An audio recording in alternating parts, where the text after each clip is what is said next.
जय माता दी guys and happy Navratri all of you. कैसे हैं आप सब लोग? आई होप सब ठीक होंगे।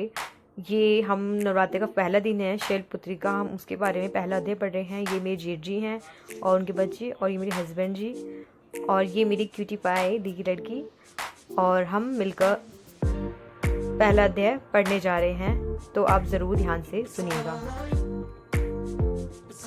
पूजा के पहले दिन माँ शैलपुत्री का ध्यान किया जाता है, उन्हीं का पूजन किया जाता है। तो चलिए हम उनका ध्यान करते हैं। वंदे वाचितालाभाय चंद्रार्धकृत शेखराम वृषरूणाम शूलधराम शैलपुत्री यशस्विनी। माँ दुर्गा अपने पहले स्वरूप में शैलपुत्री के नाम से जानी जाती हैं।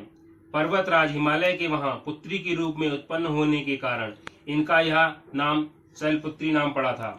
वृषभ स्थिता इन माताजी के दाहिने हाथ में त्रिशूल और बाएं हाथ में कमल पुष्प सुशोभित हैं। यही नव दुर्गाओं में प्रथम दुर्गा हैं। अपने पूर्व जन्म में ये प्रजापति दक्ष की कन्या के रूप में उत्पन्न हुई थीं। तब इनका नाम सती था। इनका विवाह भगवान शंकर जी से हुआ था। एक बार प्रजापति दक्ष ने एक बहुत बड़ा यज्ञ किया, जिसमें उन्होंने सारे देवी देवताओं को अपना अपना यज्ञ भाग प्राप्त करने के लिए निमंत्रित किया, किंतु शंकर जी को उन्होंने इस यज्ञ में निमंत्रित नहीं किया। सती ने जब सुना कि हमारे पिता एक अत्यंत विशाल यज्ञ का अनुष्ठान कर रहे हैं, तब वहां जाने के लिए उनका मन विकल हो उठा। अपनी यह इच्छा उन्होंने शंकर जी को बताई। सारी बातों पर विचार करने के बाद उन्होंने कहा, प्रजापति दक्ष किसी कारणवश हमसे रुष्ट हैं। अपने यज्ञ में उन्होंने सारे देवी देवताओं को निमंत्रित किया है, उनके यज्ञ भाग भी उन्हें समर्पित किए हैं, परंतु हमें जानबूझकर नहीं बुलाया है, कोई सूचना तक नहीं भेजी है। ऐसी स्थिति में तुम्हारा वहां जाना भी किसी प्रकार भी श्रेष्ठकर नहीं होगा। शंकर जी के इस उपदेश से सती का प्रबोध नहीं हुआ। पिता का यज्ञ देखने वहां जाकर माता और बहनों से मिलने की उनकी व्यग्रता किसी भी प्रकार कम न हो सकी। उनका प्रबल आग्रह देखकर भगवान शंकर जी ने उन्हें वहां जाने की अनुमति दे दी। सती ने पिता के घर पहुंचकर देखा कि कोई भी उनसे आदर और प्रेम के साथ बातचीत नहीं कर रहा है। सारे लोग उनसे मुंह फेरे हुए हैं। केवल उनकी माता ने ही उन्हें स्नेह से गले लगाया। बहनों की बातों में व्यंग था और उपहास भरे भाव भरे हुए थे। परिजनों के इस व्यवहार से उनके मन को बहुत क्लेश पहुंचा।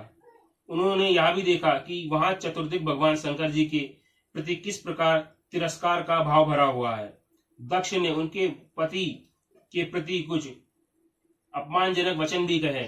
यह सब देखकर सती का हृदय क्षोभ और ग्लानि से और क्रोध से संतप्त हो उठा। उन्होंने सोचा, भगवान शंकर जी की बात ना मानकर यहाँ आकर उन्होंने बहुत बड़ी गलती की है। वह अपने पति भगवान शंकर के इस अपमान को सह न सकी। उन्होंने अपने उस रूप को तत्क्षण वहीं योगाग्नि द्वारा जलाकर भस्म कर दिया। वज्रपात के समान उस दारुण दुखद घटना को सुनकर शंकर जी ने क्रुद्ध होकर अपने गणों को भेजकर दक्ष के उस यज्ञ का पूर्णतः विध्वंस करा दिया। सती ने योगाग्नि द्वारा अपने शरीर को भस्म कर अगले जन्म में शैलराज हिमालय की पुत्री के रूप में जन्म लिया। इस बार वह शैलपुत्री नाम से विख्यात हुई। पार्वती हेमवती भी इन्हीं के नाम हैं। उपनिषद की एक कथा के अनुसार इन्होंने हेमवती स्वरूप से देवताओं का गर्भ भंजन किया था।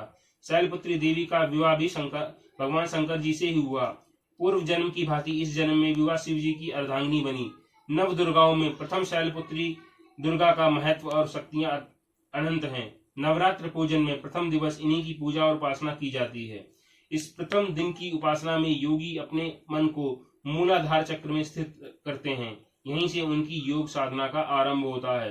बोलो शैलपुत्री माता की जय। बोलो नव दुर्गा माता आपको मेरी वीडियो की पसंद आएगी, कमेंट जरूर बताएगा आप सबने कैसे माता रानी का स्वागत